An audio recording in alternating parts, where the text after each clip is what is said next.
அன்பின் இரட்சகர் இயேசு கிறிஸ்துவின் நாமத்தில் வாழ்த்துக்கள். நாளிலும் தானியேல் தீர்க்கதரிசியின் புஸ்தகம் 12வது அதிகாரம், அதாவது கடைசி அதிகாரத்தை நாம் கற்றுக்கொள்ளலாம். 12ஆம் அதிகாரம் முதல் வசனத்தில், மிகாவேல் அக்காலத்தில் எழும்புவான்,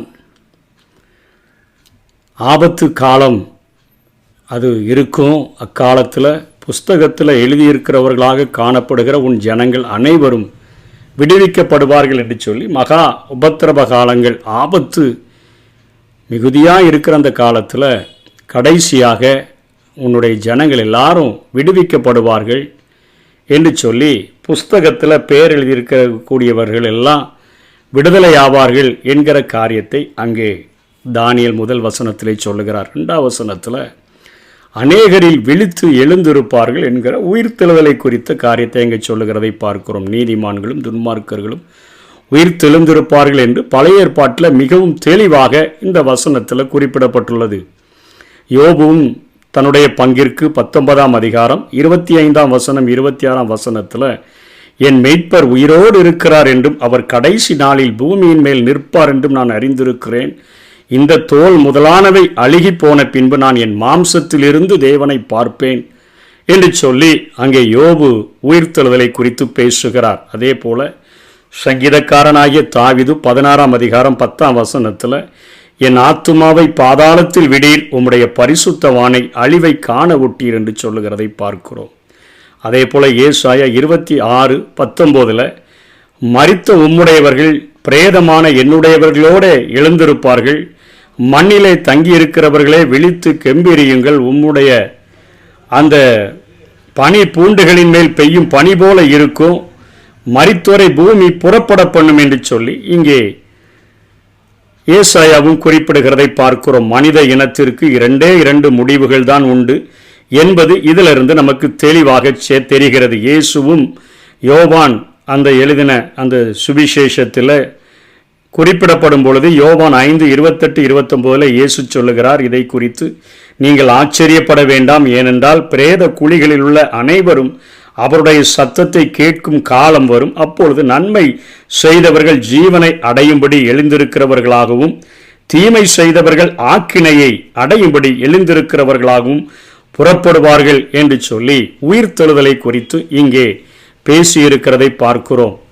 ஆதியாகமத்தில் அங்கே முன்னோர்களிடத்தில் கொண்டு போய் சேர்க்கப்பட்டார்கள் என்று சொல்லப்பட்ட போதிலும், இங்கே தானியேல், யோபு, ஏசாயா, சங்கீதக்காரன் எல்லாரும் அவர்கள் இங்கே ஒரு தேவனை சந்திக்கிற செயலாக தங்களுடைய வாழ்க்கையில் ஒரு உயிர்த்தெழுதல் இருக்கும் என்கிற காரியத்தை இங்கே தெளிவுபடுத்தி இருக்கிறதை பார்க்கிறோம். இயேசுவும் தெளிவாக யோவானிலே சொல்லுகிறார், அவருடைய சத்தத்தை பிரேத குழிகளில் உள்ளவங்கெல்லாம் கேட்பாங்க, அப்பொழுது நன்மை செய்தவர்கள் ஜீவனை அடைவார்கள், தீமை செய்தவர்கள் நித்திய ஆக்கினை தண்டனைய நித்திய அழிவை அந்த நரகத்தை அடைவார்கள் என்று சொல்லுகிற காரியத்தை பேசுகிறார். இஸ்ரவேலினுடைய உயிர்த்தெழுதல் எப்பொழுது நிகழும்? அநேக உயிர்த்தெழுதல்களை குறித்த குழப்பமான காரியங்கள் நம்மிடத்திலே காணப்படுகின்றன.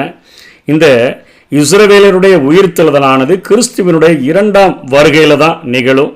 வேதத்தின் வசனத்திலிருந்து உயிர்த்தெழுதலினுடைய காரியங்களை இப்படியாக வரிசைப்படுத்த முடியும். என்னன்னு சொன்னால், முதல்ல கிறிஸ்துவினுடைய உயிர்த்தெழுதல் அது நடந்து விட்டது. 1 கொரிந்தியர் 15:23 பார்க்கிறோம், அவனவன் தன் வரிசையிலே உயிர்ப்பிக்கப்படுவார்கள்.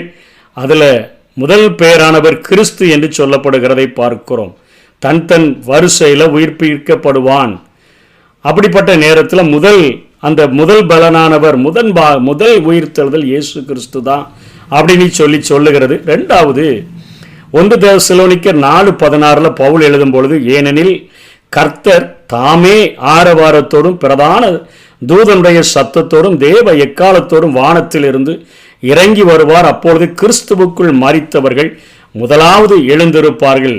இது ரகசிய வருகையில் சபையினுடைய உயிர்த்தெழுதலை குறிக்கிறது. பவுல் அந்த நாட்களில் இந்த உயிர்த்தெழுதல் நடக்கும்பொழுது அவர் உயிரோடு கூட இருப்பவராகவும், பின்பு உயிரோடு இருக்கிற நாம் அதை அந்த நேரத்தில் மறுரூபம் அடைந்து ஒரு இமை பொழுதில் ஒரு நொடி பொழுதில் நாம் மறுரூபம் அடைந்து அவரோடு கூட செல்வோம் என்கிற காரியத்தை ரகசிய வருகையில் சபையினுடைய உயிர்த்தெழுதல் அடுத்தபடியாக நடக்கும் என்கிற காரியத்தையும், அதற்கு பின்பாக அந்த நேரத்திலேயே கிறிஸ்துவுக்குள் மரித்தவர்கள் முதலாவது எழுந்திருப்பார்கள். கிறிஸ்து சபையின் காலம்.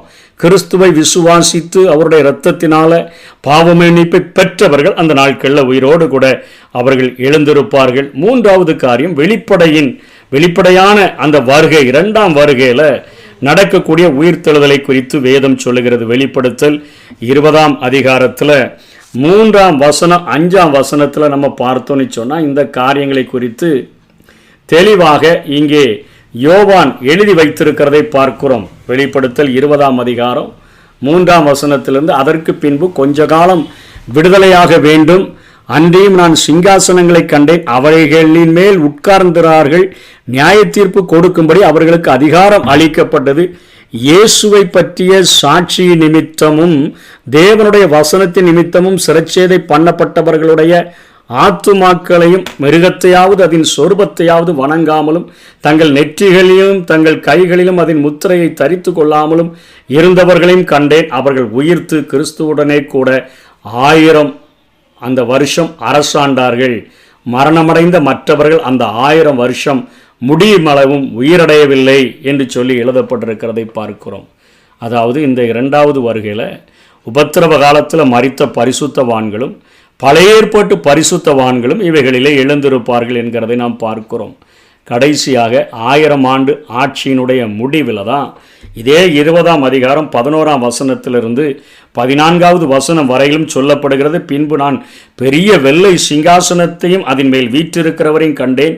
அவருடைய சமூகத்தில் இருந்து பூமியும் வானமும் அகன்று போயின, அவைகளுக்கு இடம் காணப்படவும் இல்லை. மரித்தோராகிய சிறியோரையும் பெரியோரையும் தேவனுக்கு முன்பாக நிற்க கண்டேன். எல்லாரும் சிறியோரானாலும் பெரியோரானாலும் மரித்தவர்கள் தேவனுக்கு முன்பாக உயிர்த்தெழுந்து நிற்பார்கள். அப்பொழுது புஸ்தகங்கள் திறக்கப்பட்டன, ஜீவ புஸ்தகம் என்னும் வேறொரு புஸ்தகமும் திறக்கப்பட்டது. அப்பொழுது அந்த புஸ்தகங்களில் எழுதப்பட்டவைகளின்படியே மரித்தோர் தங்கள் தங்கள் கிரியைகளுக்கு தக்கதாக நியாய தீர்ப்படைந்தார்கள். சமுத்திரம் தன்னிலுள்ள மரித்தோரை ஒப்புவித்தது. மரணமும், இந்த பூமியில் எப்படியெல்லாம் மரணம் நடந்துச்சோ அந்த மரணமும், பாதாளம் யாரெல்லாம் வச்சிருந்தோ அந்த பாதாளமும் தங்களில் உள்ள மரித்தோரை ஒப்புவித்தன. யாவரும் தங்கள் தங்கள் கிரியைகளின்படியே நியாய தீர்ப்படைந்தார்கள். அப்பொழுது மரணமும் பாதாளமும் அக்கினி கடலிலே தள்ளப்பட்டன. இது 2வது மரணம் என்று சொல்லி பார்க்கிறோம். இப்படியாக கிறிஸ்துவினுடைய உயிர்த்தெழுதல் முதலாவதாகவும் சபையினுடைய உயிர்த்தெழுதல் 2வதாகவும், அந்த நேரத்தில் கிறிஸ்துவுக்குள் மரித்தவர்கள் உயிரடையக்கூடியதாகவும், 3வதாக வெளிப்படையான அந்த வருகையில் உபத்திரவ காலத்தில் மரித்த பரிசுத்தவான்களும் கிறிஸ்துவினுடைய காலத்திற்கு முன்பாக வாழ்ந்த பழைய பரிசுத்தவான்களும் உயிரோடு கூட எழுந்திருப்பார்கள். அந்த 1000 ஆண்டு ஆட்சியின் முடிவில் மரித்தோர், சிறியோர்கள், பெரியோர்கள், சமுத்திரத்தில் மறித்தவங்க, பூமியில் மறித்தவங்க, மரணம் எந்த விதமான மரணம் சந்தித்து மரித்தவர்களும் பாதாளமும் அவர்களை எல்லாரையும் ஆண்டவரிடத்தில் அந்த வெள்ளை சிங்காசனத்துக்கு முன்பாக நிறுத்தும் என்கிற காரியத்தை குறித்து நாம் பார்க்கிறோம். ஆகவே ஒரு மனிதனுக்கு 2 காரியங்கள் நிச்சயமாக நடக்கின்றன. அதே போல் வசனம் 3 இந்த அதிகாரத்தில் ஞானவான்கள் பிரகாசிப்பார்கள் என்று சொல்லுகிறார். இங்கே ஞானவான்கள் என்பது தேவ பக்தி உள்ள பிள்ளைகளை குறித்து தானியேல் சொல்லுகிறார். அவர்கள் தங்கள் வாழ்க்கை நடத்தும் விதத்தில், அதாவது தங்களுடைய வாழ்க்கையை அத்தனை பரிசுத்தமாய் பாதுகாத்து கொள்ளுகிறவர்கள், அவர்கள் ஞானமாய் தங்களுடைய வாழ்க்கையை நடத்துகிறதிலும் அவர்களது சாட்சியினுடைய ஜீவியத்திலும் அவர்கள் தங்களுடைய ஞானத்தை வெளிப்படுத்துகிறபடியினால அவர்களுடைய வாழ்க்கையை பார்த்து, அவர்களுடைய காரியங்களை பார்த்து நீதியின் வாழ்க்கைக்கு நேராக திரும்புகிறவர்களை குறித்து இங்கே பார்க்கிறோம். அத்தனையாக மற்றவர்களை தங்களுக்கு நேராக நீதியின் வாழ்க்கைக்கு நேராக நடத்துகிறவர்களாய் இருக்கிறவர்கள், அவர்கள் மறுரூபமாக்கப்பட்டு தேவ மகிமை அடைந்து அவர்கள் பிரகாசிப்பார்கள் என்று சொல்லி அவர்கள் மூலமாக அநேகரும் பிரகாசத்தை பெற்றுக் கொள்ளுவார்கள் என்கிற காரியத்தை இந்த 3வது வசனத்திலே இங்கே தானியேல் குறிப்பிடுகிறதை பார்க்கிறோம். அதனைத் தொடர்ந்து இந்த புஸ்தகத்தை முத்திரை போடு, அதாவது புஸ்தகத்தினுடைய அந்த கருத்துக்கள் புதை பொருளாக வைத்து முத்திரை போடும்படியாக சொல்லப்படுகிறது. ஏனென்று சொன்னால் இந்த தீர்க்க தரிசனங்கள் அவனது காலத்துக்காக மாத்திரமல்ல, கடைசி காலத்துக்காகவும் கடைசி காலத்தில் இருப்பவர்களை உற்சாகப்படுத்தும்படியாகவும் அவைகள் வெளிப்படுத்தப்பட்டபடியினாலே அவைகள் புதை பொருளாக வைத்து முத்திரை போடும்படியான கட்டளை பெறுகிறதை பார்க்கிறோம். அதற்கு பின்பாக 5ஆம் வசனத்தில் அவனுக்கு ஆற்றுக்கு இக்கரையில் ஒருவர் அக்கரையில் ஒருவருமாக 2 பேர் நிற்க கண்டேன் என்று சொல்லுகிறார். ஒருவர் மற்றவரை பார்த்து ஆச்சரியமான முடிவு வரை எவ்வளவு காலம் செல்லும் என்று அங்கே சணல் தரித்து கொண்டு ஆற்றின் தண்ணீர் மேல் நிற்கிற புருஷனை நோக்கி கேட்கிறதை பார்க்கிறோம். அவர் தமது வலது கரத்தையும் இடது கரத்தையும் வானத்துக்கு நேராக ஏறெடுத்து அங்கே ஒரு காரியத்தை சொல்லுகிறார். ஒரு காலங்களும் அரை காலங்களும், அது ஒரு காலமும் காலங்களும் அரை காலமும் செல்லும் என்றும், பரிசுத்த அந்த ஜனங்களினுடைய வல்லமையை சிதறடித்தல் முடிவு பெறும்போதே இவைகளெல்லாம் நிறைவேறி தீரும் என்றும், என்றென்றைக்கும் ஜீவித்திருக்கிறவர் மேல ஆணையிட கேட்டேன் என்று சொல்லுகிறார். நான் கேட்கும்போது எனக்கு இதனுடைய பொருள் தெரியல. கேட்டபோது அவர் தானியல் நீ என்ன போகலாம், புதை பொருளாக வைக்கணும், முத்திரிக்கப்பட்டு இருக்கணும் என்று அவர் சொல்லிட்டாருன்னு சொல்லிட்டு இங்கே 3 காலங்களை குறித்து இங்கே தானியல் கடைசியாக சொல்லி முடிக்கிறதை பார்க்கிறோம்.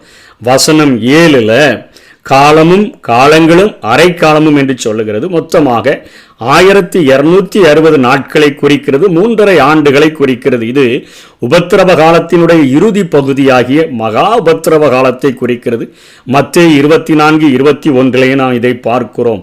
வசனம் 11 இன்னொரு காரியத்தை சொல்லுகிறார். 1290 நாட்கள் என்று.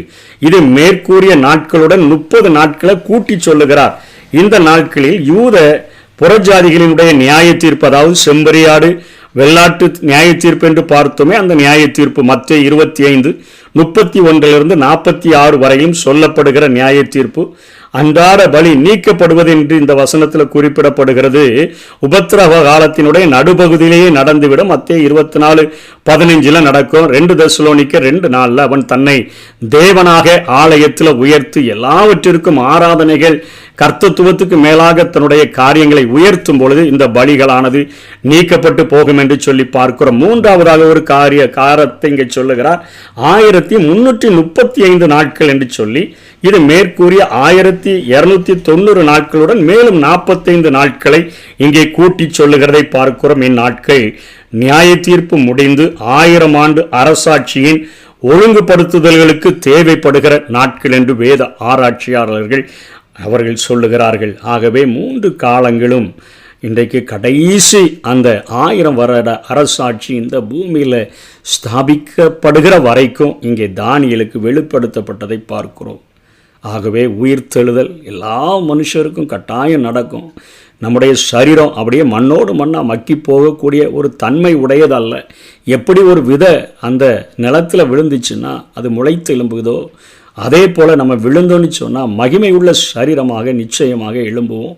நம்ம எழும்பும் பொழுது அது நிச்சயமாக ஒரு நித்திய ஒரு ஜீவனை பெற்றுக்கொள்ளத்தக்கதாக எழும்புவோம். இல்லைன்னு சொன்னால் நம்ம தீயவர்களாக வாழ்ந்தோன்னா நித்திய ஆக்கினையை பெற்றுக்கொள்ளத்தக்கதாக எழும்புவோம். நித்திய ஜீவனை பெற்றுக்கொள்ளத்தக்கதாக நாம் வாழுவோம், பிரயாசப்படுவோம், வாஞ்சிப்போம். பரிசுத்தத்தை நோக்கி பரிசுத்தத்தை நாம் கெஞ்சி நாம் பெற்றுக்கொள்வோம். கர்த்தர் தாமே நம்மை ஆசீர்வதிப்பாராக. ஆமென். மாற்றம் அடைந்து முகமுகமாக என் நேசரை காண்பேன். உருமாற்றம் அடைந்து முகமுகமாக என் இயேசுவை காண்பேன். தொட்டு தொட்டு பார்ப்பேன், இயேசுவை தொட்டு தொட்டு பார்ப்பேன். தானா தானா தானா